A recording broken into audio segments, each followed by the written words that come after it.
বন্ধুরা, এই এটুয়েট সিরাপটি খুবই জনপ্রিয় একটি মাল্টিভিটামিন টনিক। যদি আপনার শরীর খুবই দুর্বল হয় তাহলে আপনি এই সিরাপটি খেতে পারেন, আপনার শরীর ভালো হয়ে যাবে। যদি আপনার কোনো কাজে মন বসছে না, কোনো কাজে এনার্জি পাচ্ছেন না, তাহলেও আপনি এই সিরাপটি খেতে পারেন, আপনার শরীরে এনার্জি পাবেন। আপনার শরীরের ক্লান্তিভাব দূর করার জন্য এই এটুয়েট সিরাপটি খুবই কার্যকারী।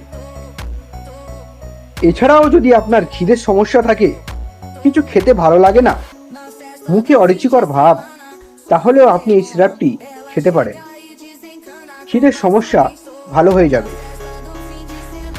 এছাড়াও যদি আপনি মোটা হতে চান তাহলেও এই সিরাপটি খেতে পারেন, আপনি মোটা হয়ে যাবেন। যদি আপনার রাতে ঘুম না হয় তার জন্য এই সিরাপটি আপনি খেতে পারেন।